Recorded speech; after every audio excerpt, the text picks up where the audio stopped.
حضرت فاروق اعظم کے ہاتھ میں تلوار تھی، گھر سے نکلے، کہنے لگے آج میں اس محمد کا خاتمہ کر دوں گا معاذ اللہ، اس نے گھر گھر فساد پیدا کر دیا تلوار لے کے۔ ابو جہل نے نا غصہ دلایا، کہنے لگا مکے میں کوئی سورما نہیں بچا جو مصطفیٰ کو قتل کر دے معاذ اللہ، 100 سن خونٹ ملیں گے۔ جناب عمر کہتے ہیں تلوار پکڑی، اور یہ سویر کی بات ہے، ابھی رات کو نبی پاک کعبے کا غلاف پکڑ کے کہہ رہے تھے اللہم اعز الاسلام باسلام عمر ابن خطاب، یا اللہ اسلام کو عزت دے دے، عمر کو کلمے کی توفیق دے دے۔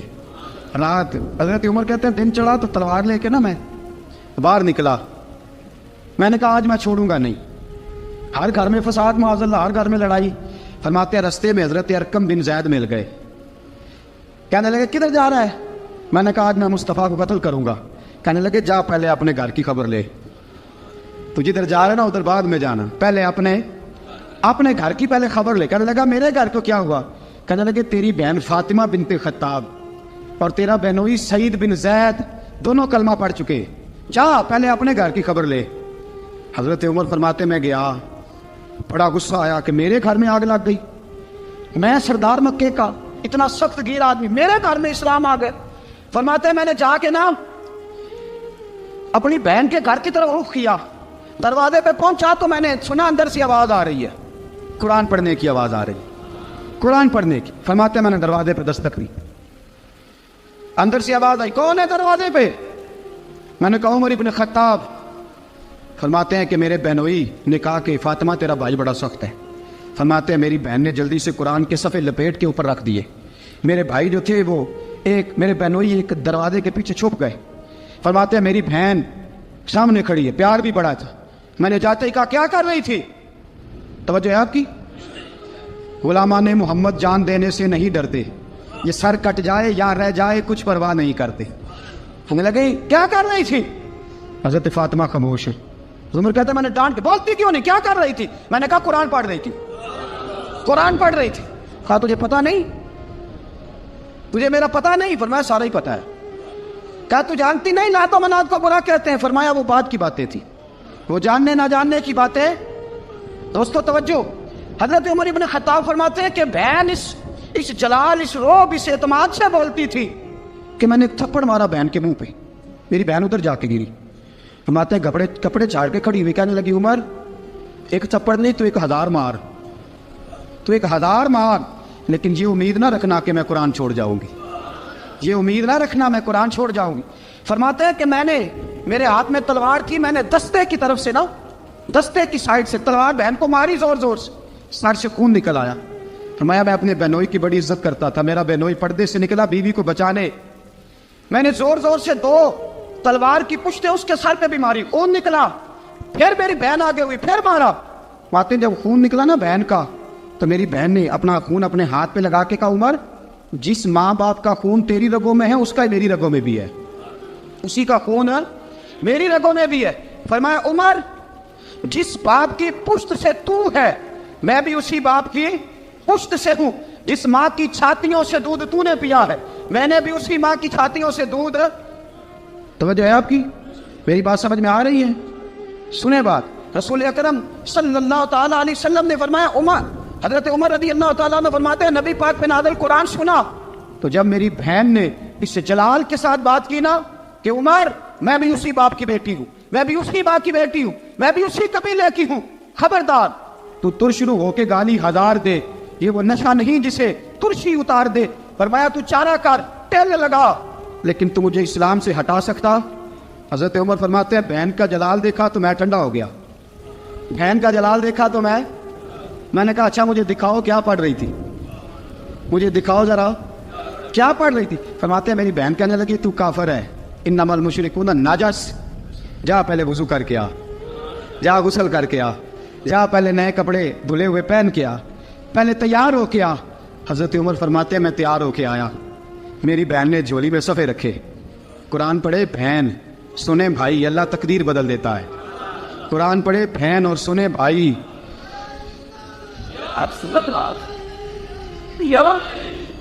قرآن پڑھے بھائی اور سنے بہن، اللہ تقدیر۔ لیکن آج بہن بھائی قرآن تو سنتے سناتے ہی نہیں نا، یہ تو رواج ختم ہو گیا نا۔ وہ قوم جو کل لڑتی تھی ننگی شمشیروں کے ساتھ، وہ آج سینما دیکھنے جاتی ہے اپنی ہمشیروں کے ساتھ. معاذ اللہ، نعوذ باللہ، استغفر اللہ. ہمارا وہ حال نہیں رہا جو تھا. حضرت عمر فرماتے ہیں بہن نے قرآن پڑھا، میں نے قرآن سنا، پتہ نہیں قرآن میں کیا لذت سی، میں رو رو کے بے حال ہو گیا. فرماتے ہیں میرے جیسا سخت آدمی، میرے جیسا سخت جو کبھی نہیں رویا تھا، آج قرآن سنا.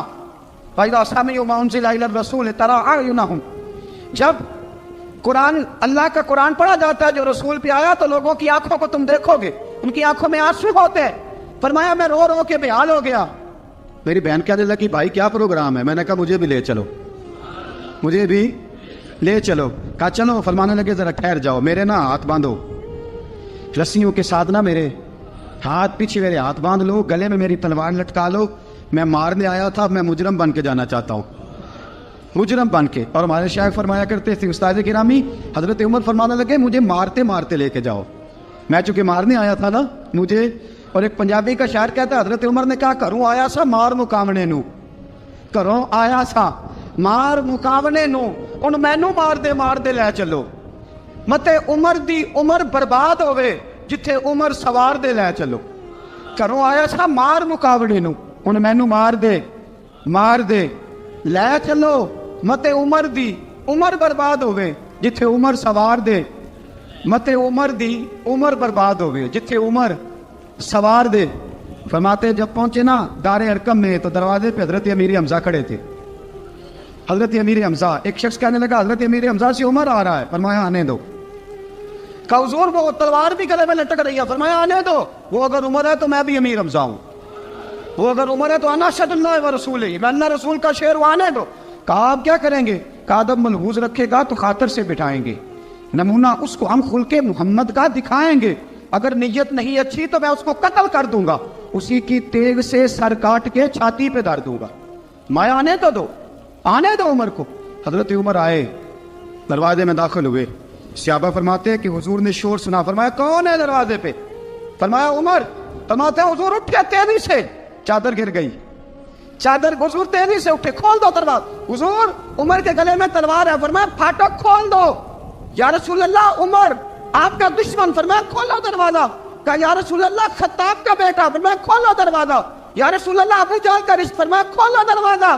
حضور ماجرا کیا ہے؟ فرمایا وہ اپنے آپ نہیں آیا، میں نے رات اللہ سے دعا مانگی ہے، میں نے مانگ کے لیا ہے، میں نے مانگ کے لیا، وہ اپنے آپ تھوڑا آیا ہے. مانگ. کھولو دروازہ، آنے دو. حضرت عمر چھٹ سے دروازہ کھلا نا، رسول پاک سامنے کھڑے ہو گئے. کیا منظر تھا؟ ابو بکر فرماتا ہے تمہیں کیا بتائیں کیا منظر تھا.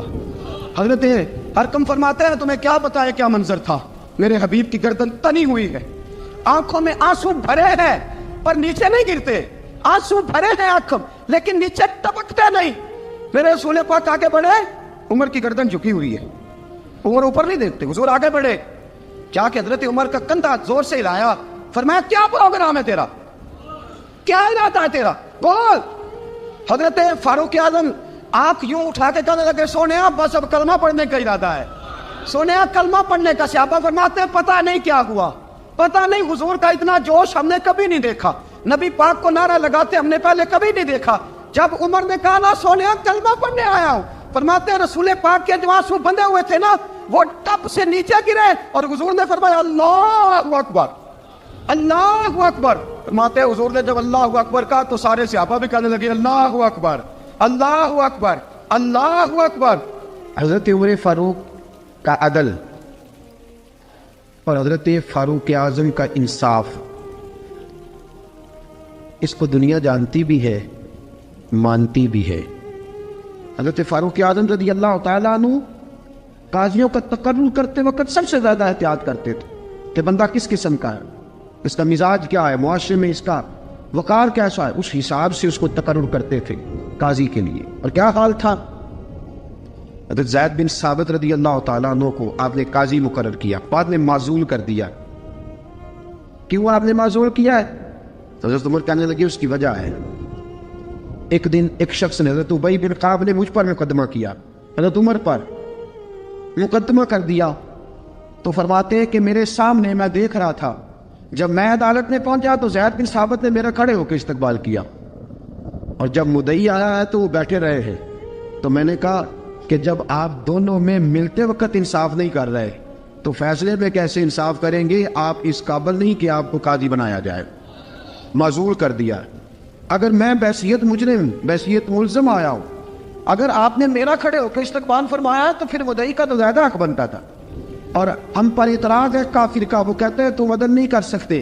بولا آدمی ہے نا، وہ دیکھتا ہے آج کل کے مسلمانوں کو، آج کل کے مسلمانوں کو دیکھ کے رائے قائم کرتا ہے۔ ہم اسے کہتے ہیں ہاں آج کل کے مسلمان نہ دیکھ، وہ جنہوں نے ڈائریکٹ نبی پاک کی نکاح سے فیض پایا تھا انہیں دیکھ، ڈائریکٹ جو رسول پاک کی نکاح کے فیض یافتہ تھے، عدل و انصاف سے بھر دی دنیا۔ حضرت فاروق اعظم، عمر بن عاص مصر کے گورنر تھے، حضرت فاروق اعظم نے انہیں متعین کیا تھا۔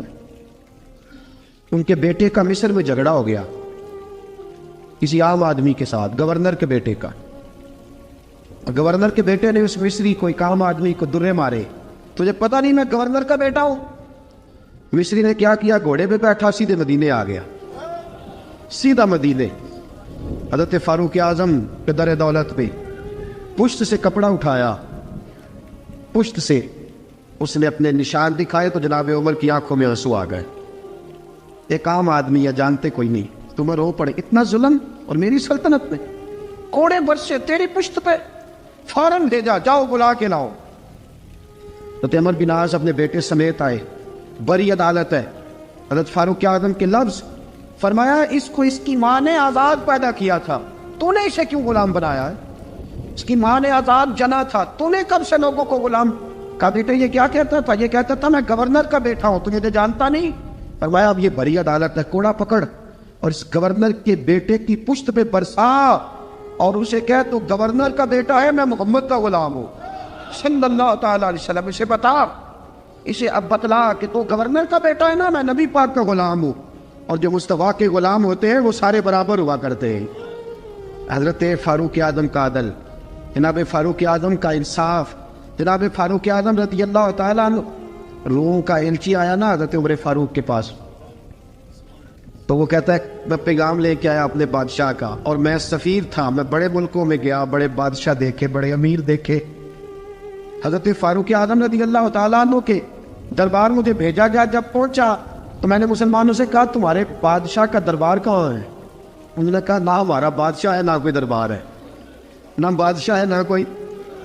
اچھا تو پھر وہ کدھر بیٹھتے ہیں؟ کہا یا مسجد میں ملیں گے یا اپنے جھونپڑے میں ملیں گے۔ تو کہا تمہارا بادشاہ بھی کوئی نہیں؟ کہا بادشاہ نہیں، ہم مومن ہیں، ہمارا ایک امیر ہے جسے امیر المومنین کہا جاتا ہے۔ وہ شخص کہتا ہے میں مسجد گیا، میں نے کہا عمر کدھر ہے؟ انہوں نے کہا جی ابھی نکلے تھے، ادھر ہی ہوں گے۔ میں نے کہا یہ کیسا بادشاہ ہے؟ کوئی کہتا ادھر ہوں گے، کوئی کہتا ادھر ہوں گے۔ یہاں تو صوبائی وزیر سب سڑک سے گزرے تو سارے روڈ 3-3 گھنٹے بلاک رہتے ہیں، اور یہ کیا چکر ہے کہ لاکھوں مربع میل کا حکمران، کوئی کہتا اس گلی میں گیا، کوئی کہتا اس گلی میں گیا، یہ کیسا بادشاہ ہے؟ کدھر ہے عمر؟ انہوں نے کہا یہی تھا۔ دوسرے سے پوچھتا جو وہ باغ کی طرف گئے، باغ میں گئے تو وہ ایلچی کہتا ہے میں نے باغ والے سے پوچھا کہ یہاں تمہارا امیر کدھر ہے؟ انہوں نے کہا وہ درخت دیکھ رہے ہو؟ کہا حضرت دیکھ رہا ہوں۔ اس درخت کے نیچے وہ ایک شخص جو سویا ہوا ہے نا، مٹی کا ڈھیلا سرہانہ بنا کے، وہ درخت کے نیچے مٹی کے ڈھیلے کا سرہانہ بنا کے جو بندہ سویا ہے وہی ہمارا امیر ہے۔ وہ سامنے حضرت سیدنا عمر فاروق کے پاس وہ بندہ جا کے کھڑا ہو گیا، وہ کہتا ہے کہ پسینہ گر گر کے نا مٹی کے ڈھیلے پہ گارا بنا رہا تھا، پسینہ گر گر کے مٹی کا ڈھیلا، وہ تر تھا۔ حضرت فاروق اعظم سو رہے تھے، کہنے لگا میں 20 اور درجنوں بادشاہوں کو دیکھ چکا تھا جن کی آنکھیں 10 گن۔ حضرت عمر کی آنکھ کھلی، تامت سمیٹی اٹھ کے بیٹھ گئے، کدھر آیا ہے؟ کہنے لگا حضرت جی آیا تو کسی اور کام تھا، آیا تو کسی، لیکن اب کام کوئی اور بن گیا ہے۔ آپ نے فرمایا اب کیا کام بنا ہے؟ کہنے لگا میرا کام یہ بنا ہے کہ میرا بھی دل کیا میں بھی کلمہ پڑھوں اور نبی پاک کا غلام بن جائے، یہ کام بن گیا ہے۔ اور ساتھیوں بس مدینے میں وہ دن بڑا عجیب تھا جب سیدنا فاروق اعظم کے بیٹے کا معاملہ آ گیا۔ آج 60 سال کا بوڑھا عمر، ابو شامہ حضرت عمر کے صاحبزادے، یہودیوں نے سازش کر کے انہیں نبیذ پلا دی، نبیذ جائز تھی، نبیذ کیا کہ شراب پلا دی، پھر مقدمہ قائم ہوا، کہا اب پتہ چلتا ہے عمر کتنا عدل کرتا ہے۔ سیدنا فاروق اعظم کے پاس گواہ آئے، صاحبزادہ اندر کھانا کھا رہا تھا، فاروق اعظم نے گریبان سے پکڑا، کھینچ کے لائے، فرمایا ابو شامہ چل، تو نے شراب پی ہے, تجھے کوڑے مارے جائیں گے, تیرے لیے 100 یا 80 کوڑوں کی سزا تیاری کر لے. ابو شامہ کہتے ہیں کہ ابا جی انہوں نے نبیذ کہی تھی, شراب پلا دی. فرمایا تو نے پی کیوں؟ تو نے پی کیوں؟ بڑے بزم میں بار شیر مسجد نبوی کا فاروق اعظم. اولاد تو بزدل کر دیتی ہے نا بندے کو, اولاد تو کمزور کر دیتی ہے. آج مدینے نے عجیب ماجرا دیکھا, حضرت فاروق اعظم کی زوجہ روتی ہوئی آئی, کہنے لگی حضرت جی میرا لخت جگر ہے, ایک ایک کوڑے کے بدلے پیدل حج کروں گی, ایک ایک کوڑے کے بدلے صدقہ اور خیرات کروں گی. میرا بیٹا غلطی کر بیٹھا ہے, یہ کام نہ کرے. آپ نے فرمایا تو مجھے کہتی ہے میں یہ کام نہ کروں, تیرے حج اور تیرے کوڑے کیا کرتے, تیرے حج اور صدقے کیا کرتے ہیں؟ کوڑے لگانا میرے مصطفیٰ کی شریعت کا قانون ہے. تو بیٹے کی بات کرتی ہے, عمر کا اپنا معاملہ بھی ہوتا تو عمر یہی سلوک کرتا. لوگوں نے کہا حضرت جی آپ تھوڑی دیر, ابھی ان کی والدہ پریشان ہے, گھر میں پریشانی ہے, ذرا ٹھہر جائے, کل پرسوں ترسوں سزا دے لیجیے گا. فرمایا تمہیں یاد نہیں جب مدینے کی ایک بی بی نے چوری کر لی تھی اور میرے مصطفیٰ کی بارگاہ میں کہا گیا تھا حضور ذرا ٹھہر جائے, سزا نہ دے, تو حضور نے فرمایا تھا اگر فاطمہ بھی چوری کرتی تو ہاتھ کاٹ دیتا. تمہیں یاد نہیں نظر مصطفیٰ کے ٹکڑے کھانے والا ہوں, میں کیوں دیر کروں, اس نے گناہ کرنے میں دیر کی ہے جو سزا میں دیر کروں, برساؤ کوڑے. حضرت افلا نامی غلام, حضرت جی آپ کا لخت جگر ہے. فرمایا لخت جگر نہ دیکھ, مصطفیٰ کا قانون دیکھ. میرا بیٹا نہ دیکھ, مصطفیٰ کے قانون کا قیام ضروری ہے. اگر علی بیٹے کی قربانی دے سکتا ہے, اگر لوگ فاطمہ کے بیٹے کی قربانی یاد رکھیں گے تو تاریخ کبھی بھی عمر کے بیٹے کی قربانی نہیں بھولے گی. فرمایا غلطی سے ہو گیا یا جیسے بھی, اسے خیال کرنا چاہیے تھا. کوڑے لگاؤ. 80 کوڑے لگے تو بیٹے کی روح پرواز کر گئی. جب جوان بیٹا کسی کا, کوثر نیازی نے کہا تھا باپ کا جنازہ اٹھانا بڑا آسان, پر بیٹوں کے جنازے اٹھانے بڑے مشکل ہیں. جب فاروق اعظم کا بیٹے کا انتقال ہوا, بیٹے نے آنکھیں کھولی, باپ کی طرف دیکھا تو سیدنا فاروق اعظم عدل و انصاف, 2 آنسو آنکھوں میں آئے. کہ بیٹا حضور سے جا کے کہنا کہ عمر نے بیٹا نہیں دیکھا, کا تیرا قانون دیکھ, جا کے حضور سے میرا پیغام دینا. حضرت ابو شامہ رضی اللہ تعالیٰ عنہ وصال کر گئے. تاریخ کیسے کیسے منظر ازالت الخلفاء شاہ ولی اللہ کی بطور والا پیش کرو. حضرت ابو شامہ کا وصال ہو گیا, 20 کوڑے باقی تھے. لوگ کہنا حضرت جی آپ کیا کرنا ہے؟ فرمایا اس کا جنازہ پڑھو, اسے قبر میں دفن کرو, باقی 20 کوڑے اس کی قبر پہ مارو, اس کی قبر پہ 20 کوڑے مارو. کا حضرت جی ایسا بھی ہوتا ہے؟ فرمایا اس لیے ایسا ہوتا ہے کہ یہ میرے مصطفیٰ کا قانون ہے, میری اولاد کا معاملہ ہے تو میں درگزر کروں. فرمایا مارو کوڑے. حضرت سیدنا حذیفہ بن یمان فرماتے فاروق اعظم بیٹے کی قبر پہ کھڑے تھے, داڑھی آنسوؤں سے بھری ہوئی تھی. میں دوڑا ہوا آیا, میں نے کہا عمر نہ رو, آج خواب رات تیرے بیٹے کا جنازہ تھا, جنازہ پڑھ کے سویا ہوں تو خواب میں مجھے رسول پاک کی زیارت نصیب ہوئی ہے. نبی پاک خواب میں تھے تو 2 سبز غلے تیرے بیٹے کو پہنا رکھے تھے اور رسول پاک کی بغل میں کھڑا تھا. حضور نے فرمایا عمر کو جا کے کہنا کہ تو نے بیٹا پاک کر کے بھیجا تھا, اللہ نے جنت کے سارے دروازے کھول دیے ہیں. اللہ نے عمر کو میرا سلام کہنا اور اسے کہنا عمر تیرا حدود اللہ قائم کرنا خدا کو بھی پسند ہے, مصطفیٰ کو بھی پسند. ساتھیو عمر انتقال کر گئے. 26 ذوالحج کو زخم لگا. یکم محرم کا دن, آج کا دن حضرت فاروق اعظم کو یاد رکھنا, لوگوں کو بتانا, دن بار عمر کی باتیں کرنا, خراج تحسین پیش کرنا. حضرت فاروق اعظم کو زخم لگا. آپ نے فرمایا اپنے بیٹے سے بیٹا جا حضرت عائشہ کے پاس, گنبد خضرا میں 3 لوگوں کے دفن ہونے کی جگہ ہے. ایک میں ابو بکر دفن ہو چکے, ایک میں رسول پاک کا مزار قدسی بن چکا, ایک جگہ خالی ہے. جا کے عائشہ سے پوچھنا, مجھے پتہ ہے وہ 18 سال کی عمر میں رسول پاک پردہ کر گئے تھے. 18 سال سیدہ کی عمر تھی. عائشہ نے جگہ اپنے لیے رکھی ہوئی ہے. جا کے باہر کھڑے ہو کے کہنا اماں جی, عمر کہتا ہے میرا دل کرتا ہے, میرا دل کرتا ہے کہ مجھے نبی پاک کی گنبد کے سائے میں جگہ ملے. جا کے عرض کرنا اور بیٹا باہر کھڑے رہنا, زیادہ ضد نہ کرنا, مومنوں کی ماں ہے. حضرت سیدنا عبداللہ ابن عمر کہتے ہیں باہر کھڑا تھا, دروازے کے باہر کھڑے ہو کے کہا کہ عمر کا بیٹا ہو. اماں جی, عمر فرماتے ہیں اجازت دو, تو دل کرتا ہے نبی پاک کے ساتھ لیٹ جاؤں. وفا میں گزار دی عمر ساری زندگی لے سجنو آسا توڑ میں بائی, دل کرتا ہے حضور کے ساتھ لیٹنے کو. تو حضرت عائشہ صدیقہ، حضرت عبداللہ ابن عمر فرماتے ہیں میں دروازے سے باہر کھڑا تھا لیکن عائشہ کے رونے کی آوازیں باہر تک آ رہی. حضرت عائشہ صدیقہ ہچکیاں لے کے روئی. سیدہ عائشہ نے فرمایا عمر سے جا کے کہنا عمر کوئی قبر کی جگہ کسی کو نہیں دیتا، لیکن عمر تو نے وفا کی تاریخ بنائی ہے، عمر تو نے کمال کر دی ہے، عمر تو نے حد کر دی ہے. عمر کو جا کے کہنا کہ میں جنت البقیع میں دفن ہو جاؤں گی، جہاں میرا وقت آئے گا دفن ہو جاؤں گی، لیکن عمر تیری خدمات کہتی ہے کہ تجھے نبی کے ساتھ دفن ہونا چاہیے. سیدنا عبداللہ ابن عمر فرماتے ہیں کہ جب دفن ہونے کی تانی پر سہیلیاں رنگا رنگ کھڑے کرے اوس دا جانیے جس دا توڑ چڑھے. فرماتے ہیں آیا عمر کو آ کے بتایا پیشانی خون سے بھری ہوئی. عمر نے سجدے میں رکھ دی، رو کے کہا آج میری توڑ نبھ گئی ہے. حضرت فاروق اعظم مصطفیٰ کے ساتھ لیٹ گئے. میرے نبی نے فرمایا عمر میں تجھے اپنے پڑوس میں دفن کر رہا ہوں، تو نے اگر راہ وفا میں بیٹے تک قربان کر دیے گے نا تو قیامت تک جو مجھے سلام کرنے آئے گا تجھے بھی سلام کر کے جائے گا. حضرت عمر بن عاص رضی اللہ تعالیٰ عنہ نے مصر خود فتح کیا تھا، خود فاتح تھے. حضرت عمر نے انہیں گورنر مصر بنا دیا. ان کا بیٹا ایک عام آدمی کے بیٹے کو کہنے لگا چلو اپنا اپنا گھوڑا دوڑاتے ہیں بھلا کون جیتتا ہے. گھوڑے دوڑے، عام آدمی کا بیٹا جیت گیا. گورنر صاحب کے بیٹے نے درہ اٹھایا اور درہ اٹھا کر کے اس جیتنے والے غریب آدمی کی کمر پہ درے مارے. اس کو جب درے لگے تو بیٹے نے گھر آ کے باپ کو اپنی لہو لوہان کمر دکھائی. باپ کے دل میں بڑی قدر ہوتی ہے اولاد. درجے تو لوگ ماں کے بیان کرتے رہتے ہیں لیکن جتنا باپ پیار کرتا ہے اس کا بھی تقاضا کوئی کر نہیں سکتا. والد نے جب دیکھا نا لہو لوہان ہے گردن تو والد چیخے روئے اور پھر پتہ نہیں اگلے 1.5 منٹ میں اس بچے کے والد کو کیا ہوا، اس نے آنسو پونچھے اور بیٹے کو کہنے لگا میرے گھوڑے کے پیچھے بیٹھ. کہا کدھر جانا ہے؟ فرمانے لگے یہ ظلم کا دور نہیں یہ عمر کا دور ہے. ہاں ایسی بات ہے کوئی جو مرضی کر جائے؟ بیٹھ میرے گھوڑے پہ. آدھی رات کے وقت پہنچے مدینے اور باہر جا کے وہ آدمی پکارنے لگے، کہنے لگے عمر باہر آؤ، نکلو خوابگاہ سے. جب غریبوں پہ ظلم ہو تو پھر حکمرانوں کو سونے کی اجازت نہیں ہوا کرتی. باہر آؤ. فاروق اعظم آدھی رات کو اٹھ گیا. کیا ہوا؟ کہا عمر دیکھ یہ بیٹا جو میں نے اپنے منہ کے نوالے کھلا کھلا کے پالا ہے، ذرا میرے لال کی پشت دیکھ.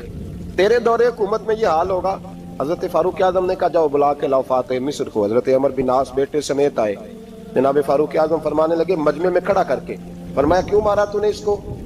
گردن جھک گئی. فرمایا تو گورنر کا بیٹا تھا اس لیے مارا ہے؟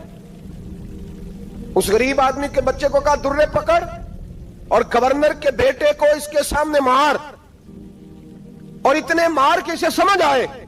جب اس کو درے لگ رہے تھے تو لوگ دیکھ رہے تھے. تھوڑی دیر گزری تو حضرت سیدنا عمر فاروق رضی اللہ تعالیٰ عنہ نے فرمایا گورنر مصر کو بھی سزا دو، اس کے کپڑے اتروا کے اسے ٹاٹ کا لباس پہناؤ. لوگ کہنے لگے حضور گورنر صاحب کی کیا غلطی؟ سنو اور یاد رکھنا. حضرت فاروق اعظم کہنے لگے اس بچے کے دل میں بات ڈالی کس نے کہ تو گورنر کا بیٹا ہے؟ کس نے بات ڈالی کہ تو چودھری کا بیٹا اور باقی کمی ہوتے ہیں؟ کس نے سکھایا اسے؟ وہ طاقتیں بھی ہم کچلیں گے جو سکھاتی ہیں کہ فلانا بڑا ہے فلانا چھوٹا ہے. فرمایا نا، جب کوئی رسول اللہ کا کلمہ پڑھ لیتے ہیں وہ برابر ہو جایا کرتے ہیں. اس کو کس نے سکھایا؟ کس نے سکھایا اس کو؟ گورنر کو بھی. اور پھر حضرت عمر نے تاریخی جملہ کہا حضرت عمر بن عاص کی طرف دیکھ کے، فرمایا جب اللہ نے ان لوگوں کو آزاد پیدا کیا تم نے کیوں غلام بنا لیا؟ جب رب نے آزاد پیدا کیا تم نے کیوں غلام بنایا؟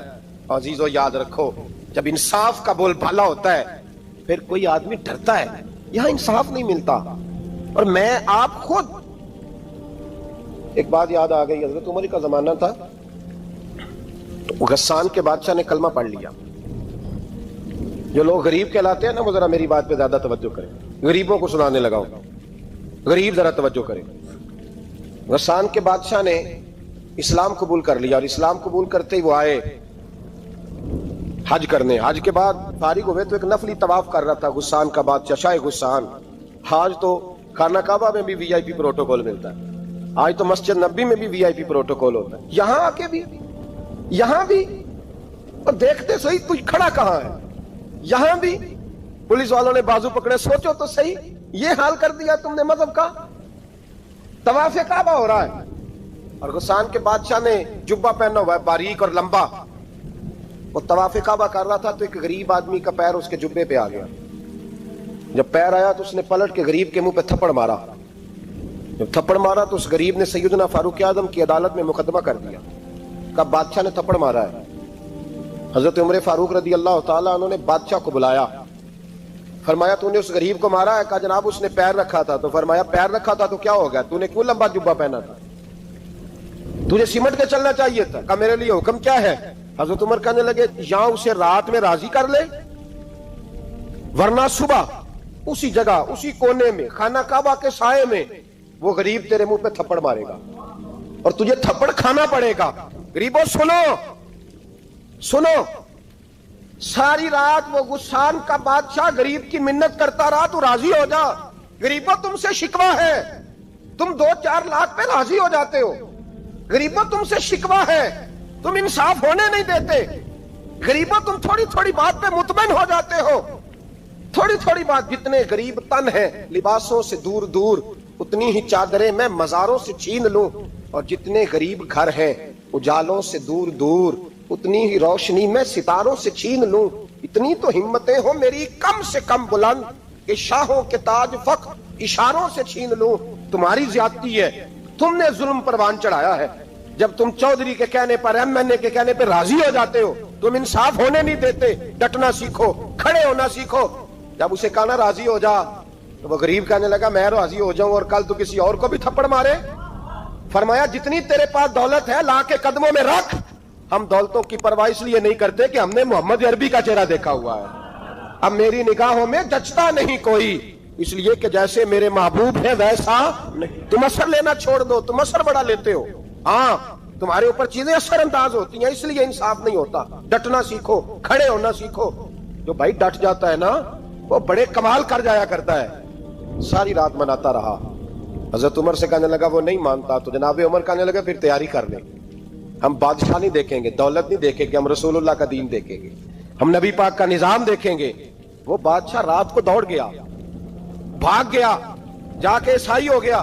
لوگوں نے کہا اتنا قیمتی آدمی عمر نے ضائع کر دیا۔ فرمایا چپ کرو، میں نے کوئی چیز ضائع نہیں کی، میں نے تو اپنے رسول کا دین بچا لیا ہے، کوئی شے ضائع نہیں ہوئی۔ عدل جب تک میں پھر کہوں گا، اس عدل کے نقصان میں ہر آدمی برابر کا شریک ہے۔ ہم عدل ہونے نہیں دیتے، ہم عدل قائم نہیں کرتے، ہمارا تقاضا ہی نہیں کہ عدل ہو، ہم اپنے آپ کو عدل کے لیے پیش ہی نہیں کرتے، مزاج ہی نہیں۔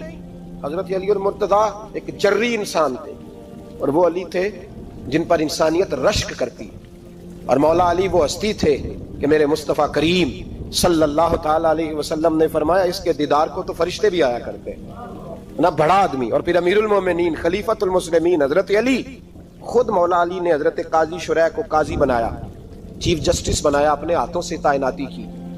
حضرت مولا علی رضی اللہ تعالیٰ عنہ کی زرہ گم ہو گئی، کافی دیر گزر گئی تو ایک یہودی کے پاس وہ زرہ آپ کو نظر آئی۔ حضرت علی نے ڈائریکٹ اس سے چھین نہیں لیا، حالانکہ امیر المومنین تھے۔ ہمارے ہاں ڈنڈا بھی بڑا چلتا ہے نا، جو طاقتور ہوتا ہے وہ تو تھانے جاتا ہی نہیں، اس کو ضرورت نہیں، اس نے تو بندے رکھے ہوئے ہیں، اس کو تو پتہ ہے کام کیسے لینا ہے۔ لیکن حضرت علی نے آئینی رستہ اختیار کیا، قانونی رستہ۔ قاضی صاحب کی عدالت میں مقدمہ کیا کہ فلاں یہودی کے پاس میری زرہ ہے اور وہ چوری ہو گئی تھی، گر گئی تھی، گم گئی تھی، مجھے دلائی جائے۔ قاضی صاحب نے بلا لیا یہودی کو، امیر المومنین بھی کٹہرے میں۔ قاضی صاحب کہنے لگے اس سے کہ زرہ تیری ہے؟ اس نے کہا جی میرے پاس ہے تو میری ہے۔ قاضی صاحب کہنے لگے حضرت علی سے گواہ آپ کو دینے پڑیں گے کیونکہ مقدمہ آپ نے کیا ہے، اگرچہ وہ امیر المومنین ہے۔ سمجھ جو ہے بھائیوں کی، سمجھ آ رہی ہے باتوں کی؟ گواہ امیر المومنین آپ نے دینے ہیں کیونکہ مقدمہ آپ نے دائر کیا۔ تو حضرت علی کہنے لگے میرا بیٹا حسن گواہی دے گا کہ میری ہے، اور میرا غلام کمبر گواہی دے گا۔ قاضی صاحب کہنے لگے حضور ان کی گواہی درست تو ہے پر میں نہیں تسلیم کرتا، اس لیے کہ بیٹے تو باپ کے حق میں بولا ہی کرتے ہیں، نوکر تو آقاؤں کے حق میں بولتے ہی ہیں، جائیں کوئی غیر جانبدار بندہ لے کے آئیں جو گواہی دے۔ تو حضرت علی خاموش ہو گئے، کہنے لگے ابھی میرے پاس ایسا کوئی گواہ نہیں۔ قاضی صاحب کہنے لگے چلیں پھر آپ یہودی کو راضی کریں، آپ نے کیوں بلا وجہ گھسیٹا عدالت میں، راضی کریں، انصاف کا تقاضا ہے۔ تو حضرت علی قریب گئے، کہنے لگے بھیا ناراض نہ ہونا، زرہ تو میری ہے، ناراض نہ ہونا، میں نے غلط مقدمہ نہیں کیا، علیحدہ بات ہے کہ میرے پاس گواہ نہیں تو میں کوئی بے انصافی نہیں کر سکتا، تو میرے ساتھ چل تجھے کھجوروں کا حلوہ کھلاتا ہوں تاکہ تو راضی ہو جائے۔ وہ یہودی کہنے لگا میں نے قاضی صاحب کا انصاف دیکھا اور جناب علی کا انصاف کے لیے کھڑا ہونے دیکھا، تو میں مولا علی کے قدموں میں بیٹھ گیا. میں نے کہا علی جب تیری یہ شان ہے تو محمد عربی کا کیا مقام ہوگا. میں نے کلمہ پڑھنا شروع کر دیا. دیکھیں نا تقاضا پورا کیا ہے حضرت علی نے. تو وہ کہنے لگا علی تیرے انصاف کے رنگ نے نا, جملہ یاد رکھنا, کہنے لگا یہودی علی تیرے انصاف کے اس رنگ نے میرے دل سے کفر کی میل دور کر دی, تیرے عدل نے میرا کفر توڑ دیا, کفر. لیکن شرط دیکھیں نا, غریب آدمی ابو ایوب انصاری, ماڑے بندے. اب تو پیر اور مولوی بھی گنجائش نہیں نہ دیتا کسی کو بولنے کی. تو سیاست دان تو اللہ ہی کی پناہ, وہ تو پتہ نہیں کس طرح سوتے ہیں رات کو, اللہ ہی جانتا ہے. پتہ نہیں کس طرح اپنے آپ کو مطمئن کر کے وہ زندگیاں گزار رہے ہیں, خدا ہی بہتر جانتا ہے. حضرت عمر فاروق جیسا دلیر اور جرری آدمی جمعہ پڑھانے مسجد میں داخل ہوئے تو جناب ابو ایوب انصاری دروازے پہ کھڑے ہو گئے. کہنے لگے عمر تیرے نوکر نہیں, ٹائم پہ آیا کر, بڑی دیر سے کھڑے ہیں. کیوں دیر سے آیا؟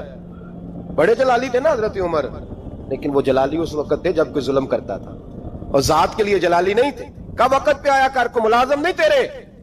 تو سیدنا فاروق اعظم منبر پہ چڑھے اور فرمانے لگے اللہ ابو ایوب انصاری کا بھلا کرے. جب تک اس طرح کے لوگ موجود ہیں کوئی بادشاہ بگڑے گا نہیں, اللہ اس کا بھلا کرے, اس نے میری توجہ صحیح. اور پھر عمر رو پڑے, رو کے فرمانے لگے مسلمانوں معاف کر دو, غلطی کوئی نہیں, میرے پاس کرتا ایک ہی ہے, اور عبداللہ کی ماں نے وہ دھو کے خشک ہونے کو ڈال دیا تھا, غریب ہوں, کرتا دوسرا کوئی نہیں, تو وہ ذرا نا خشک ہونے میں آ کے دیکھ لو ابھی بھی گیلا ہے, مجھے معاف کر دو, میری غلطی نہیں ہے. صحابہ درد کے ساتھ رونے لگے اور کہنے لگے اللہ اس طرح کے حکمران ہمیشہ عطا کرتا رہے. میرے بھائی تو انصاف کا رنگ تو دے, ان تقاضوں کو سمجھنا. یہاں کسی کی جرت ہے بول سکے, طاقت ہے کسی کی, لیکن انہوں نے اپنے آپ کو پیش کیا, سامنے پیش کیا اپنے آپ لوگوں کے سامنے. دو مال غنیمت کی چادریں بانٹ رہی ہیں, سب کو ایک ایک ملی ہے. فاروق اعظم جمعہ پڑھانے آئے تو اسی چادر کا کرتا, اسی کی تامت. لوگ کھڑے ہو گئے, عمر بتا تو نے دو کیوں لی, یہ انصاف ہے, یہ عدل ہے, کیوں لی دو؟ تو حضرت عمر کہنے لگے میرا بیٹا جواب دے گا. عبداللہ بن عمر بولے, کہنے لگے ابا جی کے کپڑے بڑے پرانے ہو گئے تھے, میں نے اپنے حصے کی بھی اپنے ابا جی کو دے دی ہے. دیکھیں نا یہ انصاف میرے نبی پاک نے کیا ہے, صحابہ نے سیکھا ہے. میں اور آپ تیار نہیں, ہم تیار نہیں انصاف کے لیے, ہمارا مزاج نہیں انصاف کا.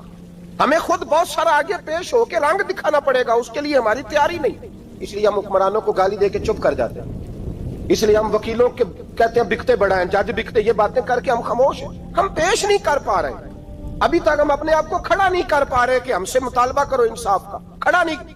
حضرت سیدنا علی المرتضیٰ شیر خدا رضی اللہ تعالیٰ عنہ فرماتے ہیں بدر کے لیے جب جا رہے تھے تو سواری ایک تھی, سوار تین تھے. ایک سواری اور سوار تین. فرماتے ہیں نبی پاک صلی اللہ علیہ وسلم نے فرمایا تین کٹھے نہ بیٹھنا, دو بیٹھے, سواریوں کو تکلیف ہوتی ہے. قربان جاؤں کیسا رسول دیا ہے جو جانوروں کے حقوق کا بھی خیال فرماتے ہیں صلی اللہ علیہ وسلم. فرمایا دو بیٹھے. حضرت علی کہتے ہیں پہلے میں اور نبی پاک صلی اللہ علیہ وسلم بیٹھے, اور تیسرے ہمارے ساتھ ابو درداء رضی اللہ تعالیٰ عنہ. فرماتے ہیں جا رہے تھے بدر کے لیے, پہلے میں اور حضور بیٹھے, پھر نبی پاک اور ابو درداء بیٹھے. فرماتے ہیں پھر نمبر لگ گیا میرا اور ابو درداء کا, اور مصطفیٰ نے گھوڑے کی لگام تھامی. حضرت ابو درداء تڑپ اٹھے, کہنے لگے علی نہ طبیعت مانتی ہے, نہ ادب مانتا ہے, نہ عشق مانتا ہے, تو اس طرح کر, میں تو چھوٹا ہوں, آپ کہیے رسول پاک سے, آپ ہر لحاظ سے بڑے ہیں, آپ عرض کیجئے کہ حضور نہ ادب مانتا ہے, نہ عشق مانتا ہے, نہ پیار مانتا ہے, نہ تقاضا ہے, مہربانی کرے آ جائیں. حضرت علی ہاتھ باندھ کے عرض کرنے لگے محبوبہ ٹھیک ہے باری آپ کی پیدل چلنے کی ہے, پر مہربانی کریں, ادب پیار اور محبت مجبور کر رہی ہے. تو حضور نے فرمایا علی چپ کر, میں عدل نہیں کروں گا تو لوگ عدل سیکھیں گے کیسے؟ اگر میں عدل نہیں کروں گا تو قوم سیکھے گی کیسے؟ مجھے عدل کرنے دے, انصاف کرنے دے. فرمایا چلنے دے مجھے, پیدل کچھ نہیں ہوتا. تقاضا عدل جب تک پورا نہیں ہوتا, آپ یقین کریں میرے صاحب کہا کرتے تھے میں عدالت کو عدالت نہیں کہتا, کچہری کہتا ہوں, اس لیے کہ عدالت وہ ہوتی ہے جہاں عدل ہوتا ہے. یہاں تو حال یہ ہے, بتائیے وکیل کو نہیں پتا ہوتا کہ جو میرے پاس آیا یہ غلط آدمی ہے, وہ اس کی حمایت کرتا ہے کہ نہیں, اس کے ساتھ چلتا ہے کہ نہیں, جھوٹ کے ساتھ آخر تک لڑتا ہے کہ نہیں لڑتا. جو گواہ بن کے جا رہے ہوتے ہیں انہیں پتا ہوتا ہے کہ نہیں کہ ہم جھوٹے کی گواہی دینے جا رہے ہیں. تو پھر کیا سارا ظلم حکومتیں کر رہی ہیں؟ معاشرہ بھی تو اپنی ترتیب بدلے نا, لوگ بھی تو اپنا رنگ بدلے نا, لوگ بھی تو طبیعت بدلے نا. کون منتخب کرتا ہے انہیں ظالموں کو؟ عوام, اور پھر اس کے بعد شکوہ بھی عوام ہی کرتی ہے. خدا را تقاضے سمجھو, مزاج سمجھو.